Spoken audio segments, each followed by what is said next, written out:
Carlos Spurgeon, o príncipe dos pregadores, 1834-1892. No período da Inquisição, na Espanha, sob o reinado do imperador Carlos V, milhares de crentes foram queimados em praça pública ou enterrados vivos. O filho de Carlos V, Filipe II, em 1567, levou a perseguição aos Países Baixos, declarando que, ainda que lhe custasse 1000 vezes a sua própria vida, limparia todo o seu domínio do protestantismo. Antes da sua morte, gabava-se de ter mandado ao carrasco pelo menos 18.000 hereges. Ao começar esse reinado de terror nos Países Baixos, muitos milhares de crentes fugiram para a Inglaterra. Entre os que escaparam do concílio de sangue, encontrava-se a família Spurgeon. Na Inglaterra, contudo, o povo de Deus não estava completamente livre da perseguição, passando a maior parte do tempo sentado, por se achar fraco demais para se deitar. Os bisavós de Carlos eram crentes fervorosos e criaram os filhos na admoestação do Senhor. Seu avô paterno, depois de quase 50 anos de pastorado no mesmo lugar, podia dizer: "Não passei nenhuma hora triste com a minha igreja depois que assumi o cargo de pastor." O pai de Carlos, Tiago Spurgeon, era o amado pastor de Stambourne. Carlos, quando ainda criança, interessava-se pela leitura de O Peregrino, pela história dos mártires e por diversas obras de teologia. É impossível calcular a influência dessas obras sobre a sua vida. O que era precoce nas coisas espirituais vê-se no acontecimento que passamos a relatar. Com apenas 5 anos de idade, Carlos percebeu profundamente o cuidado do avô com relação ao procedimento de um dos membros da igreja, mais conhecido como Velho Rhodes. Certo dia, encontrando Rhodes em companhia de outros fumando e bebendo cerveja, a criança dirigiu-se a ele dizendo: "Que fazes aqui, Elias?" O velho Rhodes, arrependido, contou então ao seu pastor como a princípio se irou com o pequeno Carlos, mas por fim sentiu-se quebrantado. Desde aquele dia, o velho Rhodes andou sempre perto do Salvador. Quando ainda em tenra idade, Carlos foi por Deus convencido do pecado. Durante alguns anos, sentia-se uma criatura sem esperança e sem conforto. Visitava locais de culto uns após outros, sem, no entanto, conseguir saber como podia livrar-se do pecado. Então, aos 15 anos de idade, aumentou nele o desejo de ser salvo. E aumentou de tal forma que passou 6 meses agonizando em oração. Nesse tempo, assistiu a um culto numa igreja em que o pregador não pudera comparecer por causa de uma grande tempestade de neve. Na ausência do pastor, um sapateiro se levantou para pregar às poucas pessoas presentes e leu este texto: "Olhai para mim e sede salvos, todos os confins da terra." Isaías, capítulo 45, versículo 22. O sapateiro, inexperiente na arte de pregar, só fazia repetir a passagem e dizer: "Não vos é necessário levantar um pé, nem um dedo. Não vos é necessário estudar no colégio para saber olhar, nem contribuir com 1000 libras. Olhai para mim, não para vós mesmos. Não há conforto em vós. Olhai para mim, suando grandes gotas de sangue. Olhai para mim, pendurado na cruz. Olhai para mim, morto e sepultado. Olhai para mim, ressuscitado. Olhai para mim à direita de Deus." Em seguida, fitando os olhos em Carlos, disse: "Moço, tu pareces ser miserável. Serás infeliz na vida e na morte, se não obedeceres." Então, gritou ainda mais: "Moço, olha para Jesus. Olha agora." O rapaz olhou e continuou a olhar até que, por fim, um gozo indizível entrou na sua alma. O recém-salvo, ao perceber as constantes investidas do maligno, foi tomado pela aspiração de fazer todo o possível para receber o poder divino e, assim, frustrar a obra do inimigo do bem. Spurgeon, por exemplo, aproveitava todas as oportunidades para distribuir folhetos. Também entregava-se de todo o coração a ensinar na escola dominical, onde alcançou, de início, o amor dos alunos, e por intermédio destes, a presença dos pais na escola. Com a idade de 16 anos, começou a pregar. Acerca desse fato, declarou: "Quantas vezes me foi concedido o privilégio de pregar na cozinha da casa de um agricultor ou num celeiro? Alguns meses depois de pregar seu primeiro sermão, foi chamado a pastorear a igreja em Waterbeach. Ao fim de 2 anos, essa igreja de 40 membros passou a ter 100. Como o jovem pregador tinha o desejo de aperfeiçoar-se, o diretor de uma escola superior, de visita à cidade na ocasião, marcou 1 hora para tratar com ele acerca desse assunto. A criada que recebeu Carlos, porém, descuidou-se e acabou não chamando o professor, que saiu sem saber o que o moço esperava. Mais tarde, já na rua, Carlos, um tanto triste, ouviu uma voz dizer-lhe: "Buscas grandes coisas para ti? Não as busques." Foi então, ali mesmo, que abandonou a ideia de estudar naquele colégio, convencido de que Deus o dirigia para outras coisas. Não se deve concluir, contudo, que Carlos Spurgeon tenha desistido de se educar. Depois disso, ele aproveitou todos os momentos livres para estudar. Disse que alcançou fama de ser um dos homens mais instruídos de seu tempo. Spurgeon havia ministrado em Waterbeach apenas durante 2 anos, quando foi chamado a pregar na Park Street Chapel, em Londres. O local era inconveniente para os cultos e o templo, que tinha assentos para 1.200 pessoas, era demasiado grande para a plateia. No entanto, havia ali um grupo de fiéis que nunca cessou de rogar a Deus por um glorioso avivamento. Esse fato é assim registrado nas palavras do próprio Spurgeon. No início, eu pregava somente a um punhado de ouvintes. Contudo, não me esqueço da insistência das suas orações. Às vezes, parecia que rogavam até verem realmente a presença do anjo do concerto, Cristo, querendo abençoá-los. Mais de uma vez nos admiramos com a solenidade das orações até alcançarmos quietude, enquanto o poder do Senhor nos sobrevinha. Assim desceu a bênção. A casa se encheu de ouvintes e foram salvas dezenas de almas. Sob o ministério desse moço de 19 anos, a concorrência aumentou em poucos meses a ponto de o prédio não mais comportar as multidões. Centenas de ouvintes permaneciam na rua para aproveitar as migalhas que caíam do banquete que havia dentro da casa. Ficou resolvido que a Park Street Chapel seria reformada. Durante o tempo da obra, os cultos eram realizados em Exeter Hall, prédio com assentos para 4.500 pessoas. Ali, em menos de 2 meses, a assistência era tão numerosa que as ruas, durante os cultos, se tornavam intransitáveis. Quando voltaram para a Chapel, o problema, em vez de ter sido resolvido, ficou maior. 3.000 pessoas ocupavam o espaço preparado para 1.500. O dinheiro gasto, que alcançou uma elevada soma, fora desperdiçado. Tornou-se necessário voltar para o Exeter Hall, mas nem este auditório comportava mais o público presente.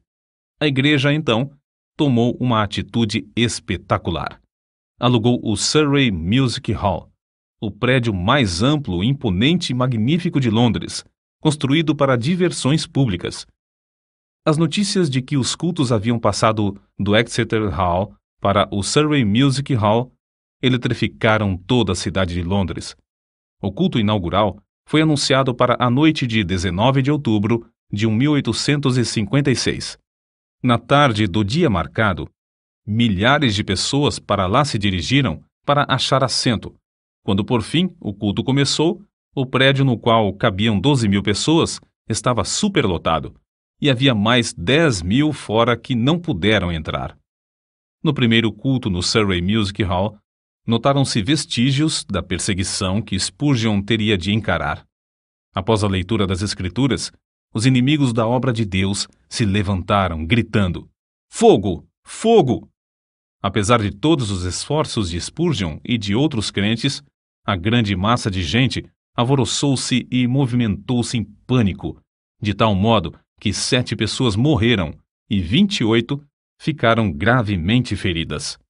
Depois que tudo serenou, acharam-se espalhados em toda a parte do prédio roupas de homens e senhoras, chapéus, mangas de vestidos, sapatos, pernas de calças, mangas e paletós, chales, etc. Objetos esses que as milhares de pessoas aflitas deixaram, na luta para escapar do prédio. Spurgeon comportou-se com a maior calma durante todo o tempo da indescritível catástrofe, mas depois passou dias prostrado, sofrendo em consequência do tremendo choque. As notícias sobre as trágicas ocorrências durante o primeiro culto no Surrey Music Hall concorreram para aumentar o interesse pelos cultos, em vez de prejudicarem a obra. De um dia para outro, Spurgeon, o herói do sul de Londres, tornou-se um vulto de projeção mundial. Aceitou convites para pregar em cidades da Inglaterra, Escócia, Irlanda, Gales, Holanda e França. Pregava ao ar livre e nos maiores edifícios, em média 8 a 12 vezes por semana. Nesse tempo, quando ainda moço, revelou como conseguia entender nas Escrituras os textos difíceis, isto é, simplesmente pedia a Deus: "Ó Senhor, mostra-me o sentido deste trecho." E acrescentou: "É maravilhoso como o texto, duro como a pederneira, emite faíscas quando batido com o aço da oração." Quando mais velho, disse: "Orar acerca das Escrituras é como pisar uvas no lagar, trilhar trigo na eira ou extrair ouro do minério." Acerca da vida familiar, Susana, a esposa de Spurgeon, assim escreveu: "Fazíamos culto doméstico, quer hospedados em um rancho nas serras, quer num suntuoso quarto de hotel na cidade. E a bendita presença de Cristo, que muitos crentes dizem impossível alcançar, era para ele a atmosfera natural. Ele vivia e respirava nele. Antes de iniciar a construção do famoso templo em Londres, o Metropolitan Tabernacle, Spurgeon e alguns dos membros de sua igreja ajoelharam-se no terreno, entre as pilhas de materiais, e rogaram a Deus que não permitisse que trabalhador algum morresse ou ficasse ferido durante as obras. Deus respondeu maravilhosamente, não deixando acontecer qualquer acidente durante o tempo da construção do imponente edifício, que media 80 metros de comprimento, 28 de largura e 20 de altura. A igreja começou a edificar o tabernáculo com o alvo de liquidar todas as dívidas contraídas com a aquisição de materiais e pagar toda a mão de obra antes de findar a construção. Como de costume, pediram a Deus que os ajudasse a realizar esse desejo, e tudo foi pago antes do dia da inauguração.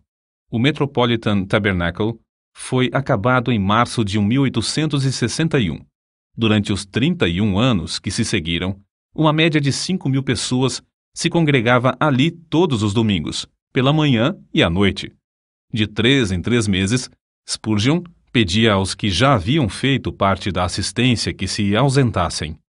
Eles o atendiam, mas mesmo assim, o tabernáculo era superlotado por outras pessoas das massas ainda não alcançadas pela mensagem. Durante certo período, pregou 300 vezes em 12 meses. O maior auditório do qual pregou foi no Crystal Palace, em Londres, em 7 de outubro de 1857. Havia exatamente 23.654 pessoas no auditório. Spurgeon esforçou-se tanto nessa ocasião, e o cansaço foi tal que, após o sermão da noite de quarta-feira, dormiu até a manhã de sexta-feira. Todavia, não se deve julgar que era somente no púlpito que a sua alma ardia pela salvação dos perdidos. Também se ocupava grandemente no evangelismo individual.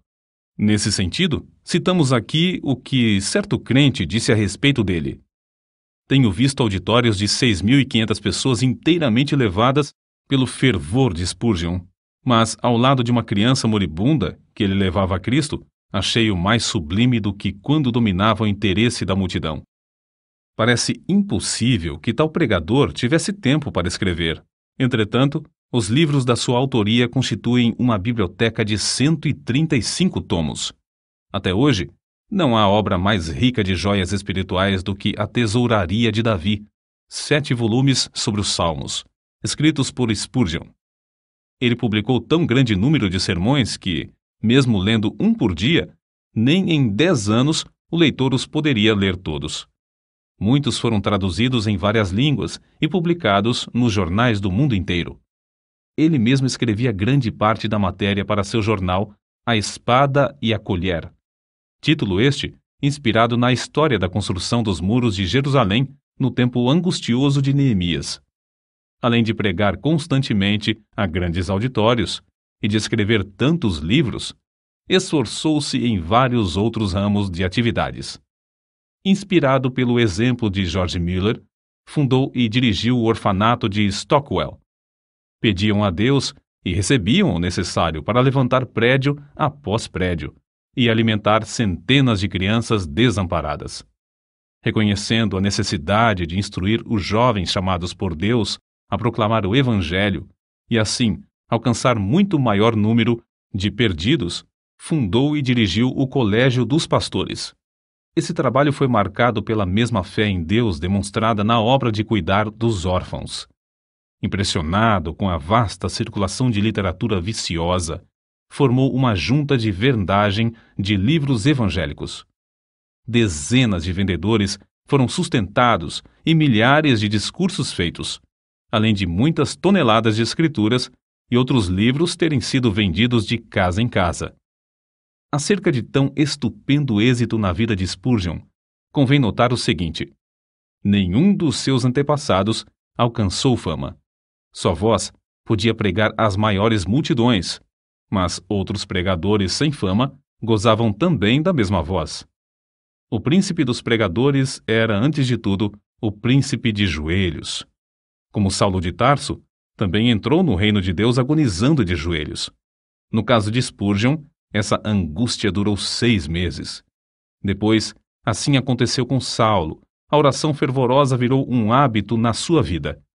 Aqueles que assistiam aos cultos no grande Metropolitan Tabernacle diziam que as orações eram a parte mais sublime dos cultos.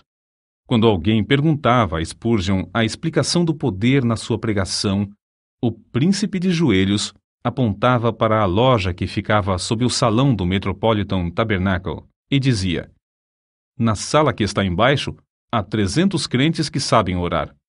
Todas as vezes que prego, eles se reúnem ali para sustentar-me as mãos, orando e suplicando ininterruptamente. Na sala que está sob os nossos pés é que se encontra a explicação do ministério dessas bênçãos. Spurgeon costumava dirigir-se aos alunos no colégio dos pastores desta forma: permanecei na presença de Deus. Se o vosso fervor esfriar, não podereis orar bem no púlpito. Pior com a família, e ainda pior nos estudos, sozinhos. Se a alma se tornar magra, os ouvintes, sem saberem como ou porquê, acharão que vossas orações públicas têm pouco sabor. Ainda sobre a oração, sua esposa deu este testemunho: ele dava muita importância à meia hora de oração que passava com Deus antes de começar o culto.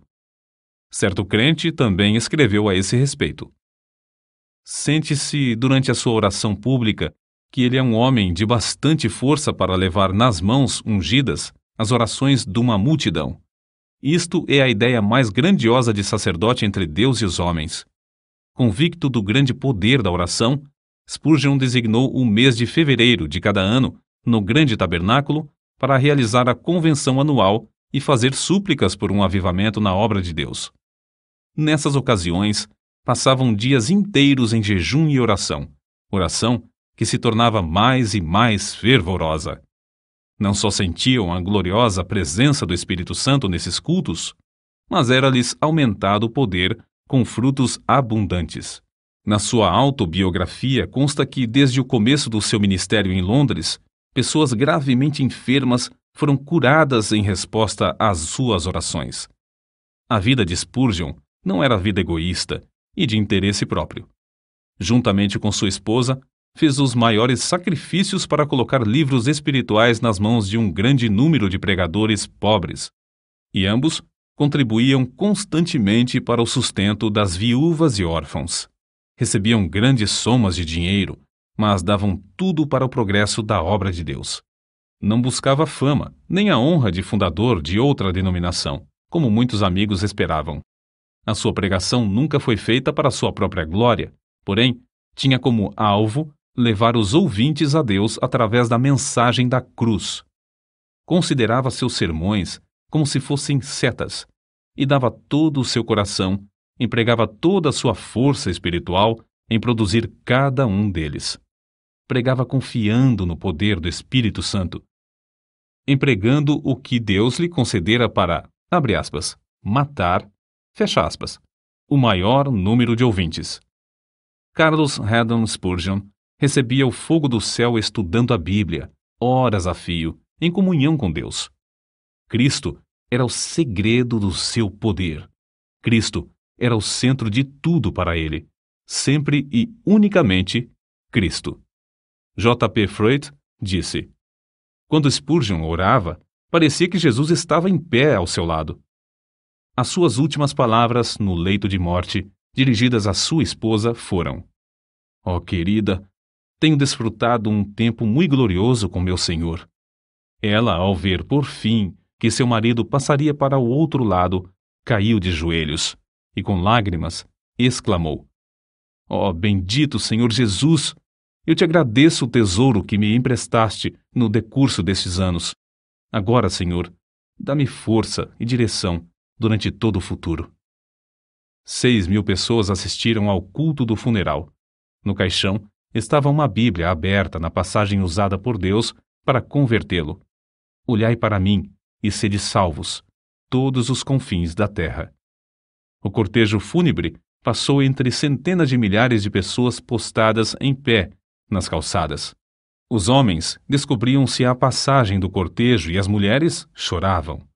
O túmulo simples do célebre príncipe dos pregadores no cemitério de Norwood testifica a verdadeira grandeza da sua vida. Ali estão gravadas estas humildes palavras: aqui jaz o corpo de Charles Haddon Spurgeon, esperando o aparecimento do seu Senhor e Salvador, Jesus Cristo.